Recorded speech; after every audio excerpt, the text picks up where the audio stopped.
بسم الله الرحمن الرحيم رمضان cusub iyo barnaamijkeena diiniga oo cusub haddaad channelka ku cusub tahay subscribe saar barnaamijkeena diiniga ahay aanoo bilaawanayo بسم الله الرحمن الرحيم السلام عليكم ورحمة الله وبركاته رمضان كريم maantan iyo barnaamijkeena oo diiniga ahaayo noo bilowday hadduu ilaahay yiraaho bisha barakaysan maanta insha allah tacaala waxaa ka hadli doonaa amba ayaamahan dhan bisha ramadaanka waxaa bara doonaa fahmi doonaa haddana sii fahmi doonaa aniga hore waxaa ugu soo hadlay waxaa kusoo hadlay anbiyaa iyo rusulka calayhim assalaam ajmaciin kadib waxaa kasoo hadlay zawjaadka rasuulkeena calayhi salaatu wassalaam haddana maanta hadduu ilaahay yiraaho waa sanadkii saddexaad sidaa jeclahay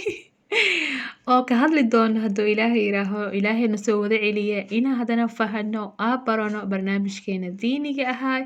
oo ahaa maanta waxaa barahaynaa hadduu ilaahay yiraaho saxaabada maanta hadduu ilaahay yiraaho waxaa ka hadlaynaa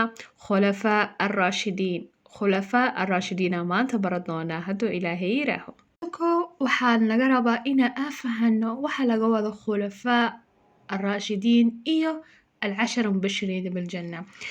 tobanka ugu bashaareysan jannada iyo khulafaa arraashidiinka khulafaa arraashidiin horta waxaa la dhahaa micnaha waxaa waaye kuwa amba saxaabada amba khaliifka oo imaaday imaarat almuslimiin marka oo rasuulka calayhi salaatu wasalaam oo dhintay yacni oo xukumayay ma fahanteen taasaa waxaa la dhahaa khulafaa arraashidiin sidaa dhammaanteen u wada kasayna amba iskale maanta aad bara doontiin khulafaa arraashidiinka marka waxaa waaye afar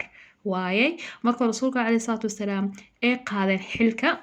يعني من نبي منقل لكن إمارة المسلمين يعني مسلمين مركز حو أهاين أذيك مسؤول كأهاين عليه كرنا مركز خلفاء راشدين كو حواي كو أبو بكر الصديق maanta bara doona hadduu ilaahay yiraaho waxaa ku xiga cumar bin alkhadaab waxaa kusii xigo cuthmaan bin cafaan waxaa ku xigo cali bin abi taalib radia allahu canhum jamiican afartaana waxaa waaye kuwa mubashiriinta biljanna waa waxayna ku jiraan tobanku lagu bishaareeye jannada rasuulkeena calayhi salaatu wasalaamna wuxuunu amray ina lagu iqtidaayo bisunadooda lianna waxay ka wada qaateen dhammaantooda rasuulkeena calayhi salaatu wasalaam رواه الترمذي ودهي وغيره بإسناد صحيح يعني وحوده رسولك عليه الصلاة والسلام فعليكم بسنتي وسنة الخلفاء الراشدين المهديين من بعدي تمسكوا بها وعضوا عليها بالنواجذ يعني إنا قادنا خلفاء راشدين وحي سميها كان إنا قادنا لأنه وحي كمدها سنة رسولك عليه الصلاة والسلام marka maanta haddaan dhehno siirada waxaa ka hadlaynaa mathalan haddaan dhehno abubakr sidiiq amba cumar bin khadaab amba cuthmaan bin cafaan amba cali bin abi taalib radia allahu canhum jamiican haddaan ka wada aan dhehno qof walba gooni uga hadlaynaa waqti dheeray qaadahe yani saacadooyin ma dhihi karna liana yani taariikhdooda waa taariikh aad u dheer ilaahay yiraaho waxaa ka wada qaadahaynaa dhammaantooda magacooda meeshay ku dhinteen taariikhdooda gaaban waxaasi aa ka wada qaadaheena insha allah waxaa ka bilaabi doonaa hadduu ilaahay yiraaho abubakr asidiiq magaciisa waxaa la dhahaa cabdallah bin abi qaxaafa cuthmaan bin kacb attaymi alqurashi aa la dhahaa abubakr asidiiqna waxaa loogu bixiyey aan dhehna abubakar asidiiq laba sababa waaye laba magac waa kala gooniya iyo kan laba ambas kale laba kiniya waaye kiniya waxaa la dhahaa mathalan qof waxaa arkay la dhahaayo maxamed waxaa loogu magac dheeraa camal maxamed dheerow camal saas camal kiniyad waaye marka kiniyada abubakar asag maadaama la dhaho magaciisa runta cabdallah bin abi qaxaafa bin qaxaafa cuthmaan bin kacab attaymi alqurashi maadaama asaga la dhaho magaciisa cabdallah waxaa u bixisay abubakar hooyadiisa alkhayr salama bin sakhar bin caamir attaymi wuxuuna dhashay radia allahu canhu sanadka 51 oo ah 573 miilaadiga wuxuuna ahay qofka ugu horeeyay oo aaminay rasuulkeena calayhi salaatu wasalaam dhinaca nimanka wuxuu ahaa qofka ugu horeeyay oo aaminay dhinaca naagahana waxay ahayd radia allahu canha zawjadiisa rasuulkeena calayhi salaatu wasalaam koowaad khadiija bint khuwaylid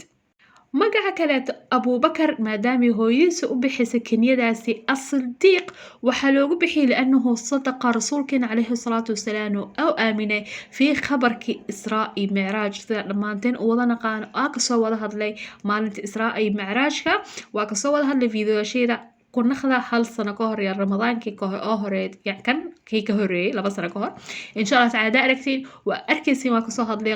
israa iyo micraajka waa kasoo hadlay wax kale kan kaleeto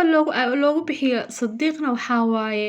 wax walbo rasuulkeena calayhi salaatu wasalaam oo kusoo dego yani khabar ugu imaado waxi ugu imaado oo samada ka imaado mar walba wuu aamini jiray rasuulkeena calayhi salaatu wasalaam markaasaa loogu bixiyey abubakar as-sidiiq كنيد كلو لها وحال لها العتيق لأن رسولك عليه الصلاة والسلام وحاول لها يا أبا بكر أنت عتيق الله من النار هاي وحون أهاي سيد من سادات قريش وكمد أهاي أصيقا وحون أهاي غني أو أهاي يعني هانتي أو لهاي وحون كمد أهاي الصحابة أو إسكا حاران تميي خمرة زمن كجاهلية أو أهاي marka casriga nubuwada aa ka hadalno wuxuu ka mid noqday ambiskal oo shahiday xuruubo badan shahid yani waxaa lahaa ka qeyb qaatay xuruubo badan oo yani dagaaladii oo la geli jiray rasuulka calayhi salaam oo geli jiray oo kamid noqday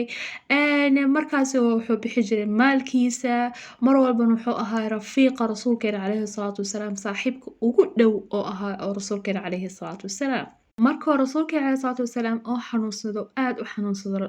rasuulkeena calayhi salaatu wasalaam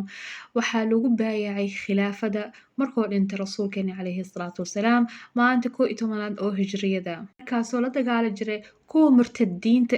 kuwa manaca ambiskale oo diiday inay bixiyaan zakada oo mar walba la dagaali jiray wuxuuna ahaa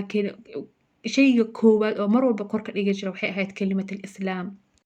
markuu noolaay wuxuu furfuray iftitaaxaadkuu sameeyey waxaa ka mid ahay oo ghazawaadkiisa waxaa ka mid ahayd bilaad shaam iyo ciraaq oo furay wuxuuna dhintay talaado oo dhintay radia allahu canhu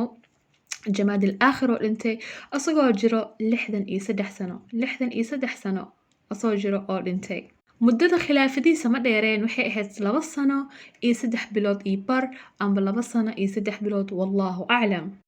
marka maanta videogeena waxaa ka hadalnay abubakar as-sidiiq radiallahu canhu waa baranay magaciisa runtaa waxaa ka baranoo kale waqtigoo dhashay waxaa baranay hooyadiisa magaciisa waxaa baranay sababta loogu bixiyay abubakar iyo waxaa kaloo baranay sababta loogu bixiyay as-sidiiq oo kala gooni ah iyo